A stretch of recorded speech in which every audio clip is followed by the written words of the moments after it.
kita ziarah kepada Rasulullah. Kita berziarah kepada para pewaris Rasul. Kita akan disambut oleh beliau-beliau. Jadi kalau kita mendatangi Rasulullah itu sama juga ketika kita mendatangi hidupnya beliau. Kita mendatangi para pewaris Rasul, para aulia, sama juga ketika mendatangi hidupnya beliau ketika berziarah. Karena Nabi dikatakan sebuah hadis tadi menyatakan bahwa al-anbiya'u ahyaun fi kuburihim yusallun. Bahwa para nabi ini hidup di dalam kuburnya dalam keadaan sholat. Tapi tentu bukan sholat yang dimaksud seperti sholatnya kita berdiri, ruku, sujud, itu kan yang punya fisik. Tapi yang ruh tentu sholatnya bukan begitu, bukan berdiri, ruku, sujud. Itu sholat bagi yang punya tubuh jasmani, fisik. Maka sholatnya ruh artinya bermunajat selalu kepada Allah. Ruhnya selalu memohonkan munajat. Kalau Nabi bermunajat ya kepada Allah untuk kebaikan umatnya, kalau wali berarti bermunajat kepada untuk kebaikan muridnya. Jadi artinya apa? Di dalam kuburnya itu hidup selalu bermunajat kepada Allah. Maka ketika kita berziarah kepada kubur para wali, mereka sedang hidup di dalam kuburnya. Dan makanya kenapa kita merasakan kok kalau kita sedang ziarah itu rasa zikir dengan di rumah beda. Kenapa? Karena kita sedang zikir bareng beliau. Kita ziarah ke Wali Songo. Maka ketika kita di depan makam Sunan Ampel itu, kita sedang zikir, Sunan Ampel juga sedang zikir. Maka sir kita dengan sir beliau saling ya terjadi terhubung, ada koneksi. Itulah mengapa kenapa kok kita kalau zikir di makam para wali kok lebih sadu. Karena memang apa? Karena yang sohibul makomnya sedang zikir hidup.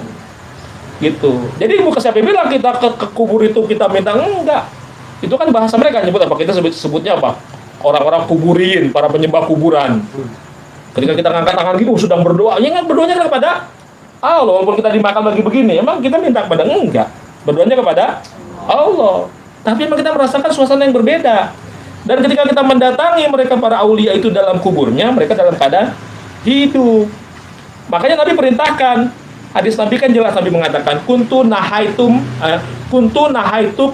an ziaratil kubur ala fazuruha. Kata Nabi, dulu aku memang melarang kalian ziarah kubur, tapi sekarang ziarahlah ala fazuruha. Ya, maka sekarang ziarah. Tapi Nabi pernah melarang nggak? Pernah. Kenapa? Karena ketika itu memang kaum muslimin kan baru terbebas dari kesyirikan. Ketika itu akidahnya belum siap nih. Baru dari penyembahan berhala dibebaskan ke arah tauhid. Lalu kalau nanti ke sana takut-takutnya mereka kembali lagi nih. Nah, mereka melakukan lagi tradisi-tradisi lamanya, bermunajat kepada yang kubur. Tapi ketika kemudian kaum muslimin sudah kuat akidahnya, Nabi memerintahkan ziarah. Karena kata Nabi mengatakan, ya fa'inaka turikul qalba, karena dengan berziarah itu akan melembutkan hati. Wa tutmi'ul aina, membuat mudah mencucurkan air mata. Karena ketika kita sedang berziarah, kita ingat bahwa kita juga akan menyusul mereka, ya. Kita akan sama. Makanya kalau kita uluk salam secara umum kan, uluk salamnya bunyinya begini, assalamualaikum ya ahlad diyar. Yang sahih itu bukan ahlal kubur, tapi ahlad diyar. Walaupun banyak orang membacanya assalamualaikum ya ahlal kubur, tapi teks yang sahih dari Nabi ucapkan assalamualaikum ya ahlad diyar. Diyar itu perkampungan, para penghuni perkampungan. Jadi orang yang sudah meninggal dia apa? Para penghuni perkampungan, tapi perkampungan alam barzah, alam kubur begitu. Jadi Nabi assalamualaikum ya ahlad diyar, ya, minal mu'minin wal muslimin, dari kalangan orang-orang mukmin dan orang-orang yang muslim. Inna insyaallahu bikum lalahikun, bahwa sesungguhnya insya Allah kami juga akan menyusul kalian semua. Nas'alullaha lana walakumul afiyah, maka aku memohon kepada Allah ya untuk kami dan juga untuk kalian keafiatan, ya, keselamatan, kebaikan, gitu, kesejahteraan. Jadi kita mohon keafiatan dalam uluk salam tersebut. Tapi ternyata kita apa? Kita pun akan menyusul mereka. Maka ketika kita ziarah, pasti sekaligus juga di situ ada apa? Ada zikrul maut, kita ingat kepada kematian. Ada zikrul qabri, kita ingat kepada suasana di alam kubur. Wah, nanti kita akan ke sana. Makanya Sayyidina Utsman bin Affan, para sahabat itu lebih takut ketika diceritakan tentang alam kubur ketimbang diceritakan tentang neraka. Sayyidina Utsman kalau ceritakan tentang neraka biasa aja. Tapi ketika ada yang menyebut tentang alam kubur, Sayyidina Utsman pasti nangis.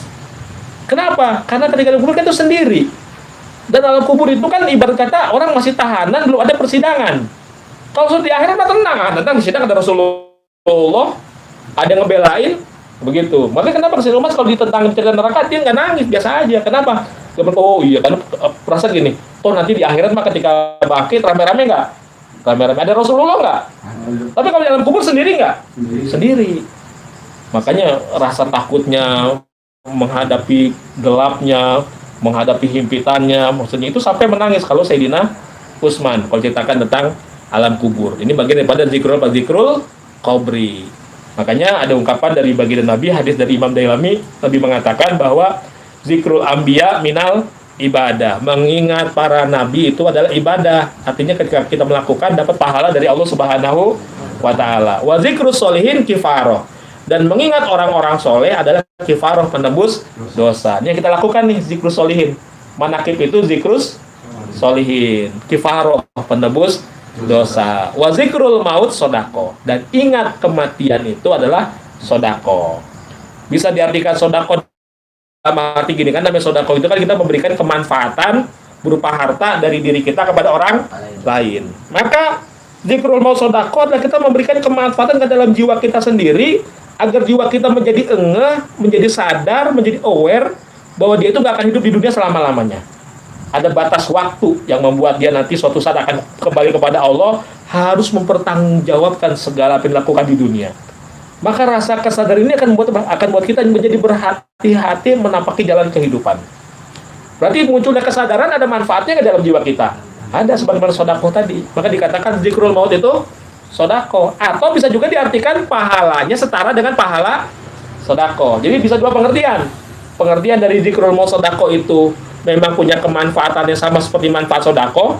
Kalau sodako itu bisa memberikan kemanfaatan kepada orang lain, kalau zikrul maut memberikan manfaat kepada jiwa kita sendiri. Atau bukan nilainya bernilai pahala sodako. Yang terakhir zikrul qabri yuqaribukumul jannah. Maka mengingat kuburan, tadi kan ketika terbayanglah bagaimana nanti di alam kubur sendiri, nggak sanggup menjawab pertanyaan munkar nakir, yang menjadi semakin gemetar, semakin khawatir, membuat kita juga mencepat untuk melakukan taubat kepada Allah Subhanahu wa taala. Maka dikatakan dengan taubat itu kan berarti mendekatkan kalian semua ke surga. Yuqaribukumul jannah, mendekatkan kalian kepada surga.